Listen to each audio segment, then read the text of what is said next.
Hello everyone, I hope you're keeping safe and you're doing well.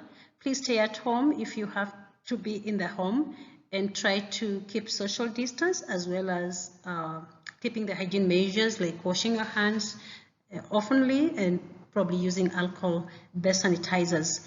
As we try to see how this COVID-19 situation changes, hopefully we'll be back and we'll be seeing each other face to face as we interact in other classes. I want to welcome you for this class.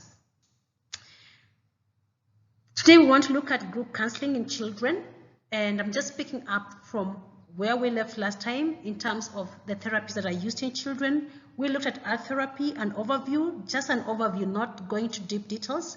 We also looked at play therapy, again, an overview and not going to really deep into deep issues relating to play therapy. The reason is because these are areas that require quite a lot of information, practical, and probably a lot of experience so that you can be able to go through. However, you as people who are aspiring to become therapists and probably at undergraduate level, it will be important to look at this overview so that you can also make up your mind if you want to train deeply into these therapies like art, play, or group therapy, so that you can be well versed with some of these therapies.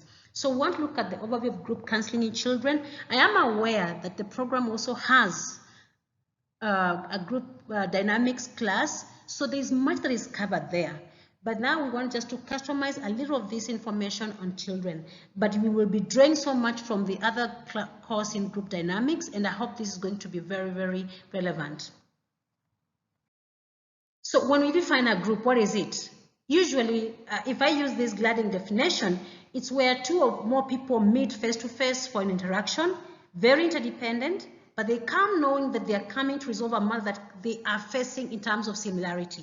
All of us are having probably, say, for example, personality issue, or all of us are coming because we have all had our losses and we are grieving our parents. So we are not really the same in other nature of humanity, but there is something that is bringing us together about us in terms of able to achieve much as we interact with each other. So there's commonality about a certain issue. It could be a mental disorder. It could be not necessarily that. It could just be a normal topical issue. You want to teach young girls in grade 2 about how to wash their hands. So it doesn't always have to be really that a group must be the one people have mental disorders, and that's why probably in the next slide we want to look at these different types of groups so that we can differentiate them.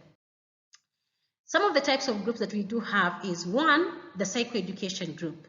Now this one is basically you are educating these children on various topics.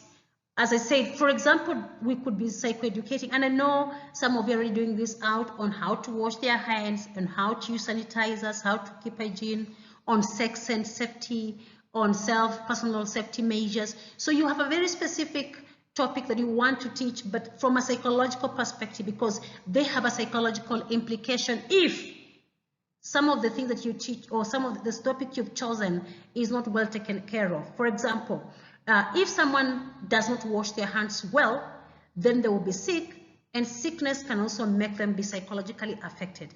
If someone doesn't know how to keep their personal safety, they could be injured by somebody or abused, and for that matter, it could cause some trauma. So basically, psychoeducation has to do with an educational topic, but then it has a psychological implication, and that's why you want to teach children on these issues. A counseling group on the other side is a group that you want to bring maybe something like a loss has occurred, and this could be people who are going through a loss, or children, or whatever they are. So you want just to come and see how you can be able to orient these members in helping them relieve this kind of a situation or grief. A group therapy now, it is so therapeutic in the sense that you're forming it because the child, it's supposed to be for remedial purposes. It's for treatment because the child is exhibiting, or they're exhibiting, various issues. They could be severe mental illnesses. They could be very many other things that they're facing in their lives. So you want to take them through various stages in helping them treat these issues that they have, or resolve the matter that are facing them that are mentally or psychologically related. Now, if you are a counselor dealing with a group of children, What are some of the things that you need to orient yourself with? One, you need to be competent. You need to have the knowledge and the skills and the technique to handle groups. And as I say, there is a group, there's a course that is referred to as group dynamics. It gives us so much in how to handle groups. So you have to have knowledge.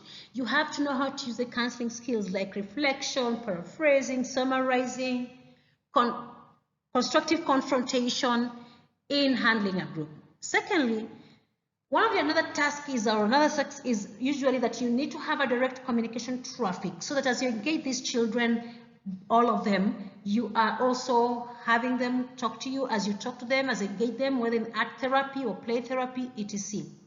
Another task is to facilitate the group process. You're the facilitator. You're the one moving this group. So, you need to guide. I'm not saying that you direct a lot of, but you're facilitating, so that even if it's play or even if it's art, you provide the materials necessary that the children can play with. You provide the necessary guidance on how you want it to go about etc. Your also task is to connect ideas. In other words, as you look, you could be incognito observing the situation, like in art and play therapy, but then you connect every idea as each member interacts with each other in the group.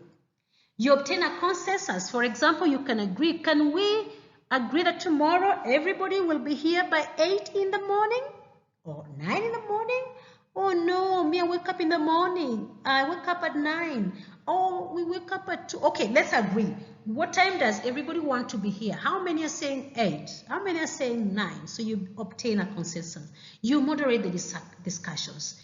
Kids are really interesting. They are easily distracted. They can also be up and down. Some of them could be having other issues. And because already they are strained with other problems, like maybe sexual abuse or whatever they have come for, they all definitely are going through a lot of issues. So they could also be not concentrated. So moderate the discussion. Some are not talking. Some are loud. Some don't wait for others to be able to speak in turn. So some of them jump into answers. So basically, you want to moderate the discussion. Then learn to summarize, what has happened in the session, etc. And as always, encourage and reinforce children. Something has been good. Oh, that's very good. John, you did it very well. Oh, that's very good. Mary, can we clap for Mary? Good. Oh, Alima, you did it very well. Can we clap? Can we do this? etc. Oh, you have a star. Oh, I like the way you did your hair. It's really nice. Very good. Your reinforcement, encouragement. Oh, you did it well. I am so pleased. I am so happy about it. So basically, you want to always encourage children, reinforce whatever you need to reinforce. Of course, these are skills that you already are aware as a clinician, so use them appropriately. Let's look at some of the theoretical oriented group counseling. In other words, how do our models that we use for treatment, how are they theoretically oriented in towards group counseling? We begin with the first one, the Adlerian model.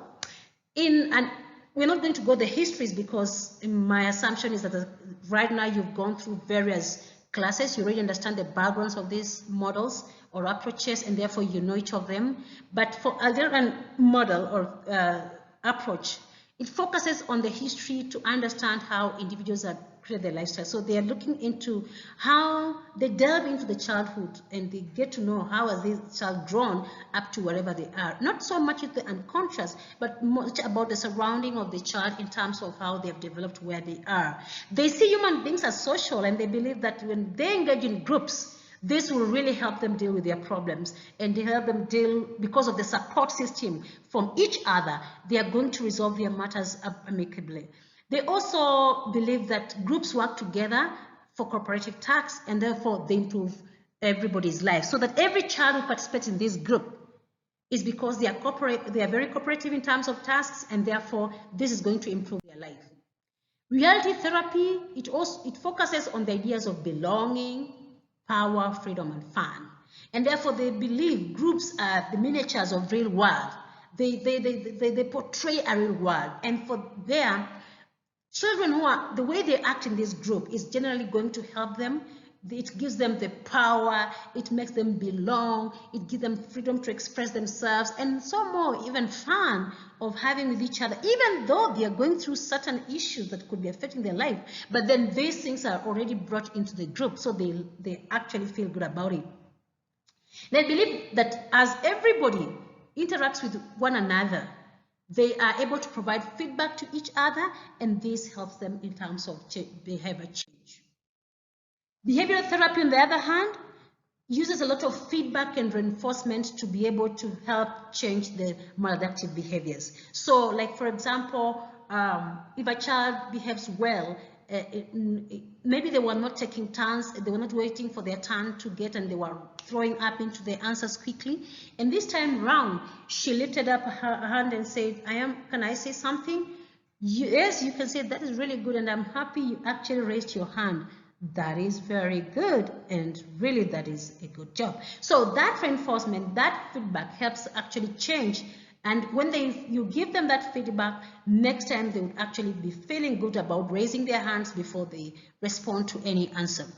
And I say, according to behavior therapy, for a group therapist, they are the directive leader, they provide instructions, they train, and are the ones who help modify behavior. Remember, they believe so much in modeling. So this approach believes so much in modeling. So you direct, you provide, you establish behavior modification plans. So how you behave also is going to determine if the group members are going to behave the same way or not. Behavior therapy encourages the use of techniques such as training, positive reinforcement, extinction like timeout, desensitization, and modeling in terms of children, and they work so well when you have children. So they encourage the use of some of these techniques in terms of behavior modification. Okay, and then the next one, you have the rational emotive behavioral therapy, RABT, and in this therapy, members recognize and comfort irrational thoughts. So usually children could have these irrational thoughts, and therefore you use feedback to help them confront them, and then you are able to help them to learn skills on how to deal with irrational thoughts. Of course, you are the role model and therefore responsible for that reality-oriented behavior, that is real. And of course, you also want to help children understand their mood and solve their problems. For Gestalt therapy, the focus on, like for example, one child to volunteer in a group at a time, explore their past. Sorry, don't explore their past. You want to focus on their here and now. What are they going through as you help them deal with their feelings and thoughts, and as you move on with every other member in the group. And of course, you're saying that the leader must plan structured interactions, because you don't want everybody to speak. You want every child now to keep saying their story as you relate with them. You could also use the hot seat technique in helping these children. Some of the leadership skills, and just before I mention so much on these leadership skills, it's important to note that there are many other theoretically oriented group therapy models or strategies or approaches, but these are just few of them. Now, some of the leadership skills that you are anticipated to have as a group leader is you encourage the children in the group. You observe and identify the group's process events, how they are working, like power, relationships, etc. You pay attention to and acknowledge the behavior of group members, reinforcement, giving feedback, sometimes constructive confrontation, clarify and summarize statements where possible. You are the one to begin and end the sessions, and always give information when needed. You are a role model, so always model appropriately. Know how to engage in self-disclosure from yourself, especially yourself. You don't want to disclose so much of yourself. Receive and deliver feedback as they relate with you. You could ask open-ended questions. Empathy is so important when you're dealing with children, not just children. It is a professional, it's an ethical requirement. It is a human requirement that you always have empathy when you're having people going through situations.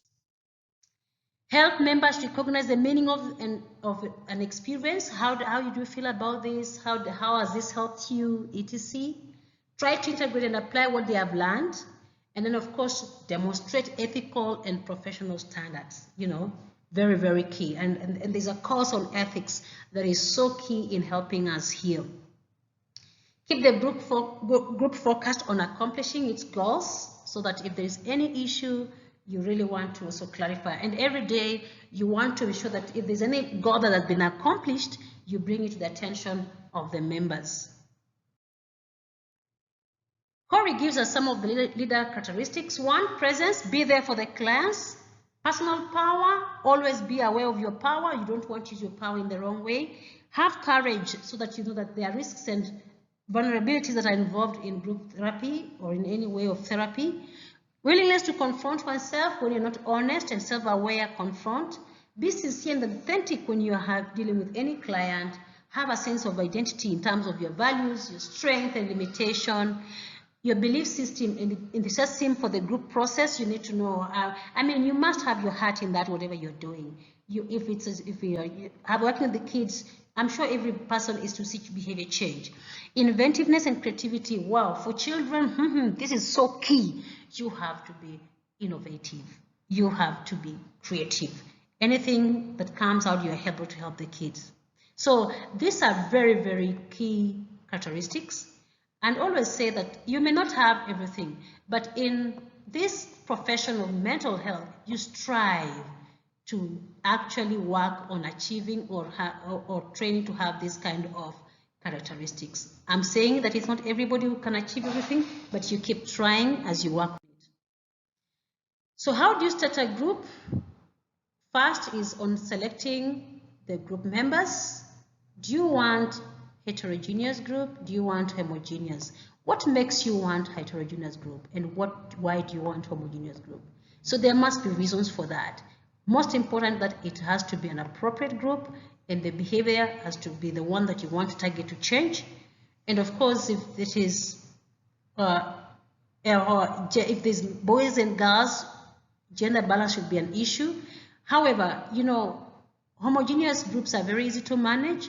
Heterogeneous could have an issue. So look at what we've asked you on disadvantages and advantages of each of these. Then now you recruit your group. So how do you recruit? You have to screen, you have to know the size, and you want to know the group setting. So all these are going to determine. So what are these stages of group? 1, we have the initial stage. Then we shall have the transition stage, and then we shall go to the working stage. In the initial stage, what happens is what we call the orientation and exploration.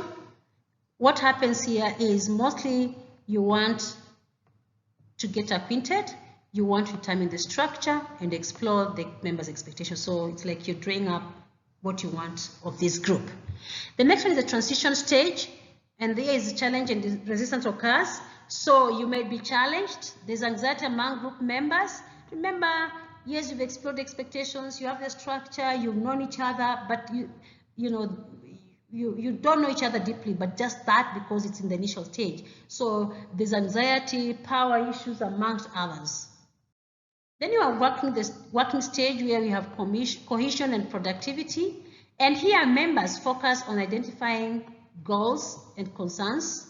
You also want to work in groups and outside of the group. And of course, a lot of members are modeling each other, borrowing from each other in terms of behavior. So they practice new behaviors, what the group members are coming up with you amongst others. So basically, it's where now therapy is really now continue to work as probably you wanted.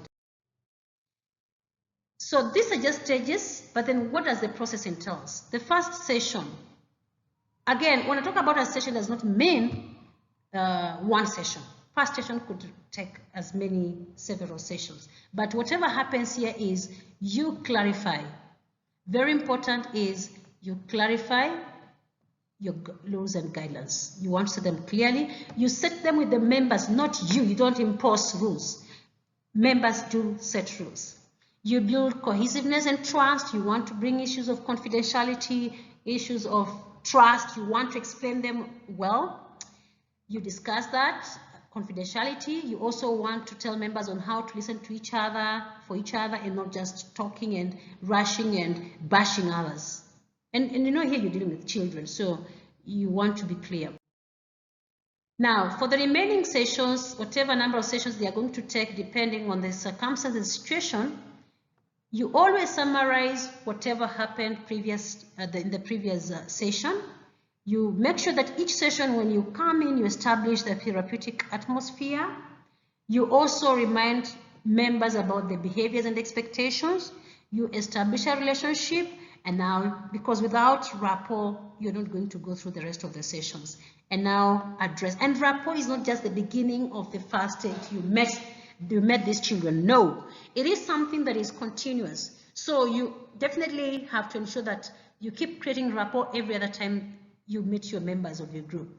And then so you explore their concerns, you look at previous solutions and alternatives, set goals for the session, try new members, assign homework, and then always report and summarize, and then evaluate the results for every stage. So this is going to be a typical way of every session now that you're going to engage in.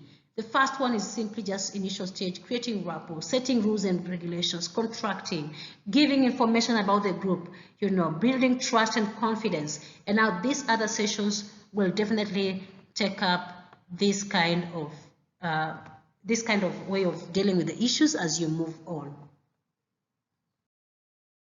So what does it mean for different ages? Of course, groups come with different ages, but group counseling can help children in formative years acquire social skills, improve racial relationships, amongst others. It also helps in pre-adolescent support. It's a support system. It can help children, or you know, all the way to adolescence in terms of dealing with their pressure and managing anger. They can also help high school students when making choices, stress, bullying, aggression, and other problems. Also, they can help students raise their self-esteem, self-determination, body awareness, and self-concept. Finally, how do we evaluate our groups? The questions that are going to guide us in terms of evaluating these groups are these questions. 1, you want to ask yourself, did you accomplish what you set out? How did the participants respond? Did the behavior change of the participants outside? How effective were you? And you know, we've talked about feedback from them, feedback on yourself, self-evaluation, amongst others. But these are some of the questions you ask. And finally, you want to assess your effectiveness. And to assess your effectiveness, you could assess through observations by other colleagues. You could do this through a self-reflection. And of course, you could use even a rating scale and other instruments to see whether you are effective. Remember, every other group, just like every other client, comes in with new experiences. So as you handle that case, you know, even if you are 2 clients coming with depression, you'll always find that every client will help you come up with a new experience, new way of dealing with an issue, different from the other one. So it's always good to always evaluate yourself. And this way you'll find it's very easy to manage groups. For children, as I said, you know, group therapy is not just coming on its own. It will come alongside with other therapies like art and play therapy. So you're just using this to facilitate if you're working, even if it's play or art in groups. But then this is how we actually look at it. Remember, as I said, there's a broad course or unit on group process and dynamics. It will be good because it has useful information in helping up to gap up what this lesson has not been able to take care of it. Otherwise, I want to appreciate you for listening. In case of any question, you're free to ask at the end of this YouTube channel, and then we'll be able to respond to you. And I hope this information has been helpful. Please share and keep sharing. Thank you so much, and we'll meet again some other day.